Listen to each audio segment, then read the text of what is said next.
ये क्या? इसकी आंखें ऐसी क्यों हैं? ये तो जंगल के दूसरे जानवरों की तरह नहीं दिख रहा। सर्वनाश! ये तो एक मायावी खरगोश है।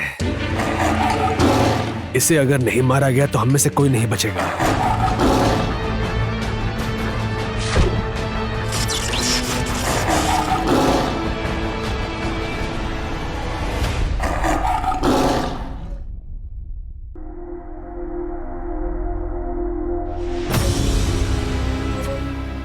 ये गड्ढा तो काफी गहरा है।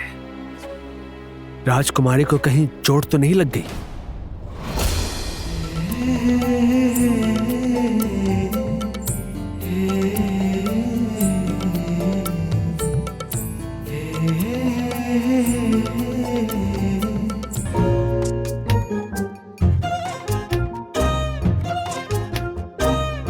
ये क्या दोस्त, तुम यहाँ नीचे क्या कर रहे हो? क्या तुम पानी में रहते हो? इतनी गहराई में तुम जल परी बन के क्यों बैठे हो? सही बताना, मैंने सही वक्त पे सूचना दी ना?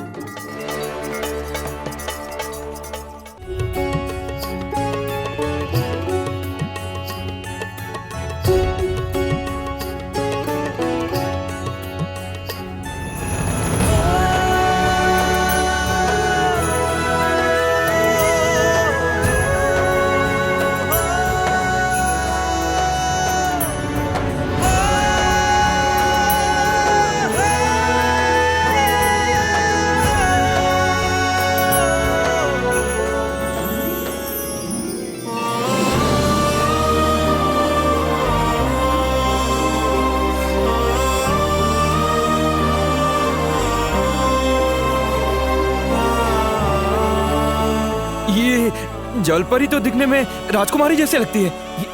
बोल, ये जीवित है क्या?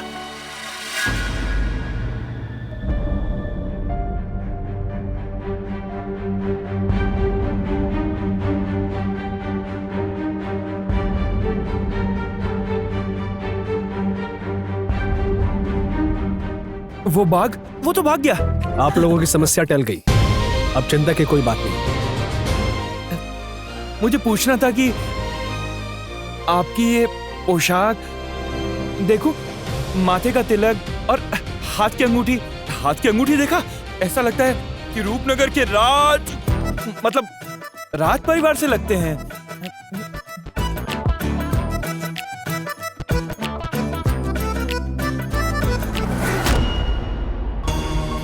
तुम दिखने में जितने मूर्ख लगते हो उतने मूर्ख तुम हो नहीं। मूर्ख? हाँ, मैं ही रूपनगर का होने वाला राजा कुमारदेव। आप हैं कुमारदेव? क्षमा कीजिएगा, मैं आपको पहचान नहीं सका।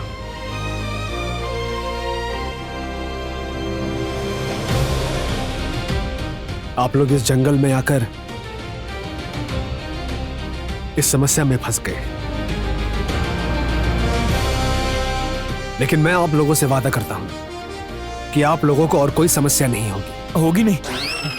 मैं और अविराज आप लोगों को पूरी सुरक्षा के साथ जादुई कवच तक बिना किसी परेशानी के पहुंचा देंगे। एकदम अंदर तक? मेरी दीदी, आपकी दीदी बेहोश होकर इस गड्ढे में गिर गई थी। आपकी दीदी बेहोश होकर गड्ढे में गिर गई थी? आप बिल्कुल चिंता मत कीजिए, आपकी दीदी को कुछ नहीं हुआ है। हमारे प्राण बचाने के लिए तुम्हारा बहुत बहुत धन्यवाद।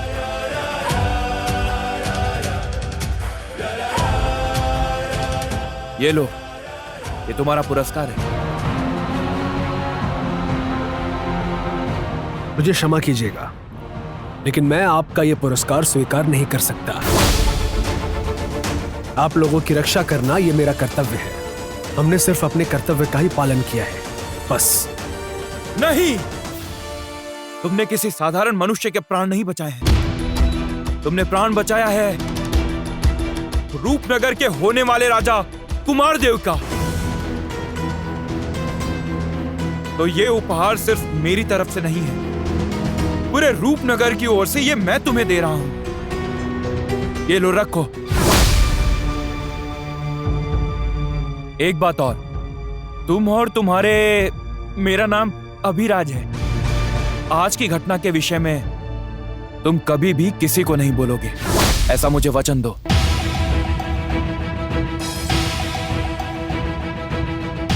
अगले कुछ दिनों में ही मैं रूपनगर के सिंहासन पर बैठने वाला हूं, तो आज की इस घटना से मेरा कोई संबंध नहीं होना चाहिए। ये पूरे रूपनगर के सम्मान की बात है। आशा करता हूं कि तुम मेरी बात समझ गए होगे। मैं आपकी बात समझ रहा हूं, लेकिन फिर भी मैं आपका दिया हुआ यह पुरस्कार स्वीकार नहीं कर सकता। ये बात सुन लीजिए।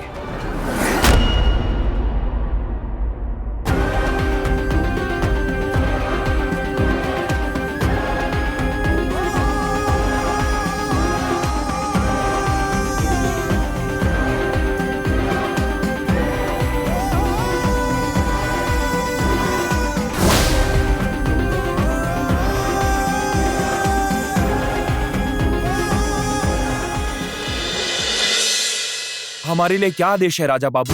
हाँ, राजकुमारी रूपमती का स्वयंवर होगा।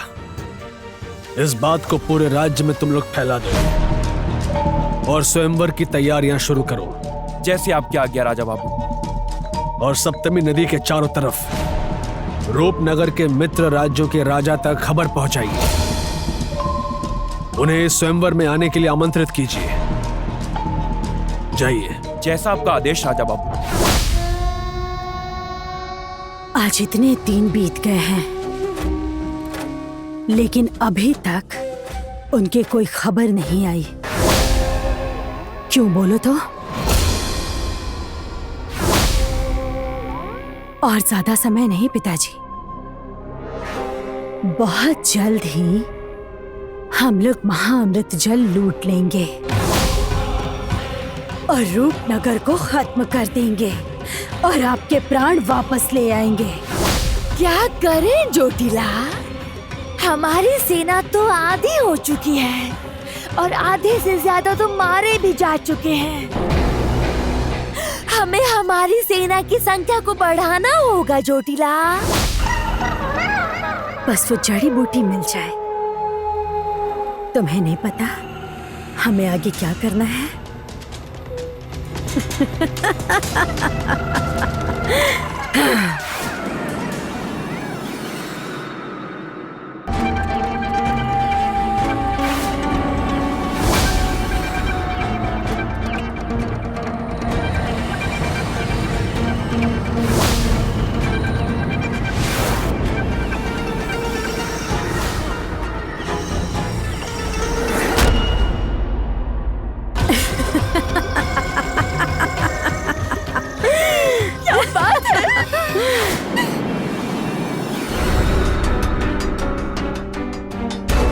ये क्या विशन केतु, तुम्हारी ये हालत किसने की?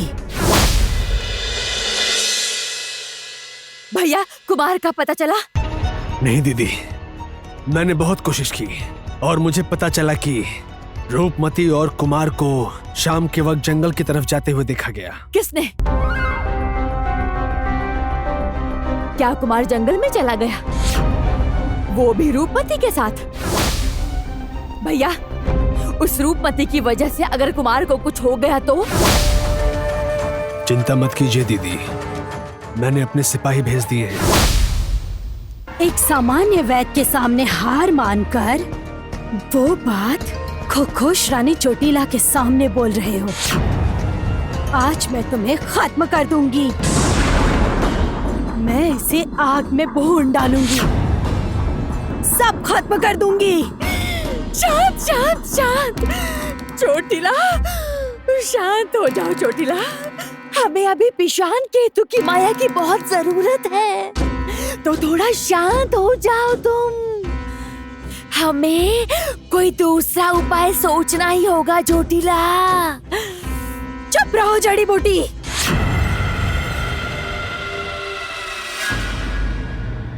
क्या राजकुमार का कोई पता चला? अभी तक कुछ पता नहीं चला है। मेरे सैनिक गए हैं उसकी खोज में। राजकुमार के साथ रूपमती भी तो वही है। यदि रूपमती को कुछ हो गया तो मैं महाराज को अपना मुंह कैसे दिखाऊंगी?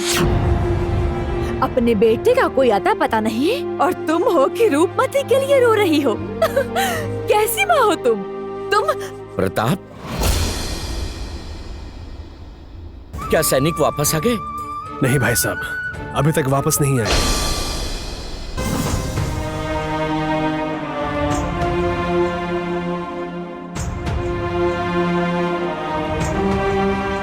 रूपमती, बेटी रूपमती,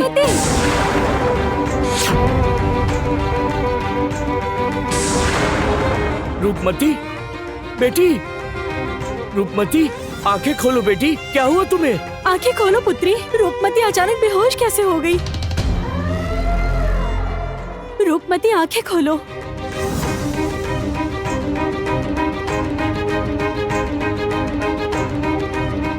रूपमती, बेटी आंखें खोलो बेटी।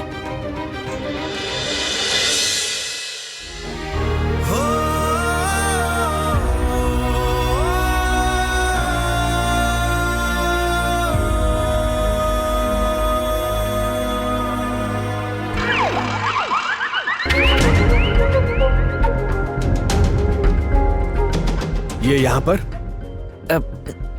राजकुमार ने दिया था। तुमने नहीं लिया ना, तो मैंने ले लिया।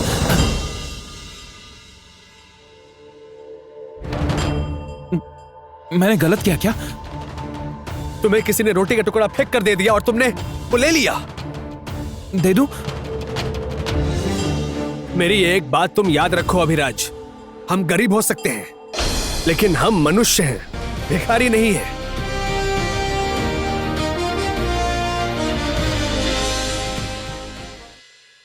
दीदी डर के कारण बेहोश हो गई। थोड़ा आराम करेंगी तो ठीक हो जाएंगी।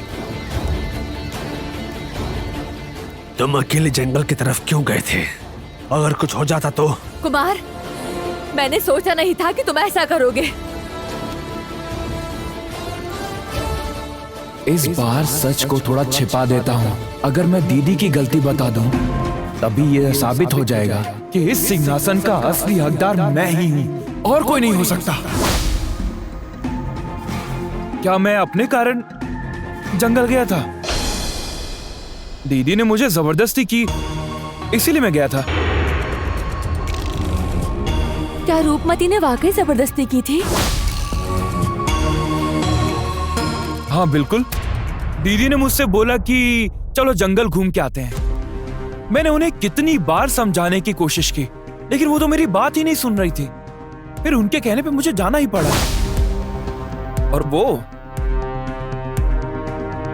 वो तो जादुई सुरक्षा कवच से बाहर ही चली गई थी। क्या कह रहे हो तुम? उसके बाद क्या हुआ? उसके बाद अचानक एक बाघ ने उन पर हमला कर दिया। फिर मैंने उस बाघ से डटकर मुकाबला किया और इनकी जान बचाई।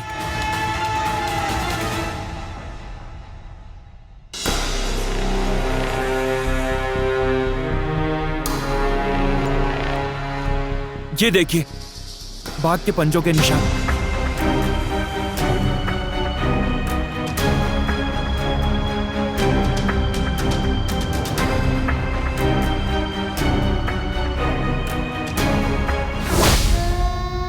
शर्म नहीं आती तुम्हें जड़ी बूटी? तुम ये क्या कह रही हो? सबके सामने हम लोग उनसे हार कर आ गए। ईशान केतु जैसे दानव को भेजने के बाद भी हम विक्रम देव को खत्म नहीं कर सके। इससे बुरा और क्या हो सकता है?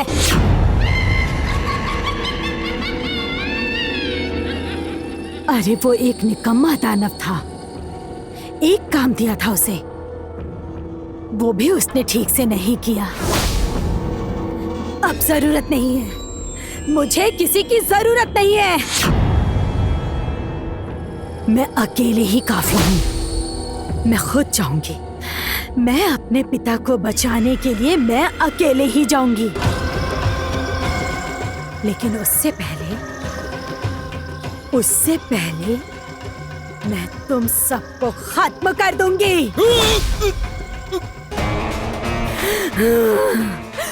रुको रुको रुको रुको चोटिला, चोटिला मुझे माफ कर दो हमें चोटिला, हमसे बहुत ही बड़ी भूल हो गई है, क्षमा कर दो। क्षमा कर दो। मुझे एक बात कहनी थी आपसे। कौन सी बात? क्या कहना है? जंगल में एक लड़की मिली थी। लड़की? कौन सी लड़की? उसे देखकर लगा कि वो राज परिवार से है, क्योंकि उसके शरीर पर राज चिन्ह था। वो बहुत ताकतवर थी। राज परिवार की लड़की?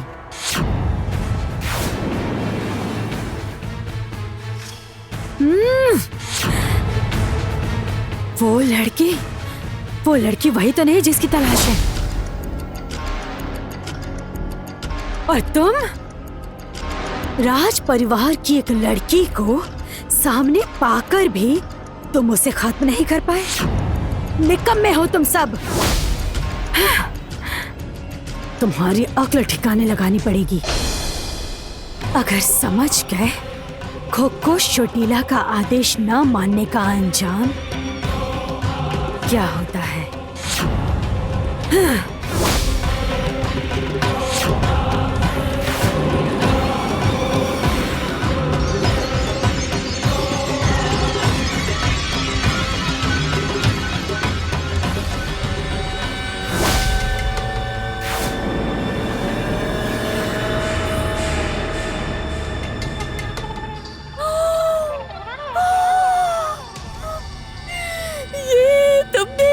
किया चोटिला, तुमने पेशान केतु को मार डाला चोटिला, ये क्या किया? उसे मारा नहीं है, सिर्फ सजा दी है। वो उस आग की बोतल में बंद होकर तड़पता रहेगा। जरूरत पड़ने पर उसे बाहर निकालूंगी।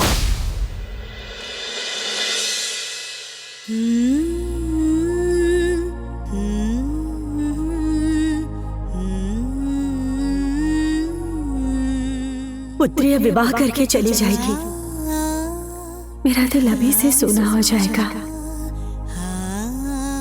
लेकिन जो हुआ अच्छा ही हुआ। रूपनगर की जिम्मेदारी लेती तो बार बार मुसीबत में पड़ती। भला मैं ये कैसे होने दे सकती थी? मैंने महारानी को वचन दिया था, मैं जान दे दूंगी पर रूपमती की रक्षा करूंगी।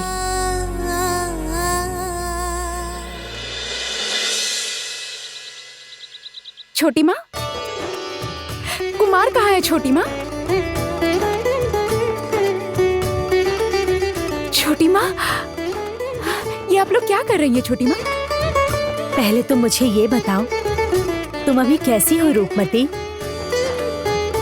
मैं तो बिल्कुल अच्छी हूँ, लेकिन आप लोग ये क्या कर रहे हैं ये बताइए। तुम्हारी शादी, हमारे मित्र राजाओं ने तुम्हारे लिए कितने उपहार भेजे हैं, जाओ देखो। ये देखो, ये सब अभी आया है। ये कुंतलपुर राज्य से है और ये रहा कमलपुर राज्य से। रुक जाओ, तुम्हें एक चीज दिखाती हूँ।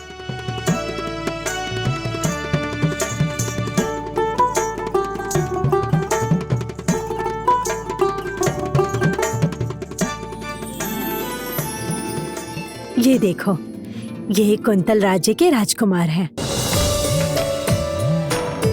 बोलो, क्या पसंद है तुम्हें? मैं क्या बोलूँ माँ, आपको जो ठीक लगे वही सही है। अरे बेटा, तुम फिर वैसी बातें क्यों कर रही हो? विवाह किसका है? पसंद तो तुम्हें ही करना होगा ना। तुम किसके गले में वरमाला डालोगी, है ना? आप जिन्हें पसंद करेंगी मैं उनके ही गले में माला डाल दूंगी। आपकी पसंद ही तो मेरी पसंद है। ठीक है, वो तो हो गया, लेकिन रूपमती, तुम विवाह करके चली जाओगी तो मैं यहाँ किसके सहारे रहूंगी? चिंता मत कीजिए छोटी माँ, विवाह के बाद मैं आपको अपने साथ ले जाऊंगी। वैसे भी भाई के राजा बनने के बाद उन्हें समय नहीं मिलेगा, आप मेरे साथ ही चलना। हंस लो रूपमती, जितना हंसना है हंस लो। एक बार तुम्हें विदा कर दूं, फिर प्रताप और कुमार को देख लूंगी। अगर अपनी जगह मैं पक्की ना कर पाई तो मेरा नाम भी कामिनी नहीं। दीदी, क्या तुम्हें राजशंख के बारे में पता है? वो हमें मिल नहीं रहा है। राजशंख? वो तो मंदिर की तिजोरी में ही रखा होगा, मैं अभी देख कर आती हूँ। अच्छा ठीक है, मैं मंदिर में जाकर देखता हूँ। भाई, तुमने एक बार भी नहीं पूछा कि मैं कैसी हूँ? असल में दिमाग में बहुत सी बातें चल रही थी ना। अच्छा, वैसे अब तुम्हारी तबीयत कैसी है? ठीक तो है ना? मैं तो बिल्कुल ठीक हूँ, किंतु एक बात बताओ, मैं महल वापस कैसे आई? मैं तो बेहोश हो गई थी ना। हाँ, एक बाघ तुम पर हमला करने के लिए झपटने ही वाला था, तभी तुम बेहोश होकर गिर पड़े। उसके बाद मैंने उस बाघ से लड़ाई की और तुम्हें महल लेकर आ गया। तभी रास्ते में सैनिक मिल गए थे। तुमने अकेले बाघ के साथ लड़ाई की? तो और कौन करता? इस राज्य में मेरे जैसा वीर और कोई है क्या? सही कह रहे हो छोटी माँ, देखा आपने, रूपनगर को ऐसे ही राजा की आवश्यकता है।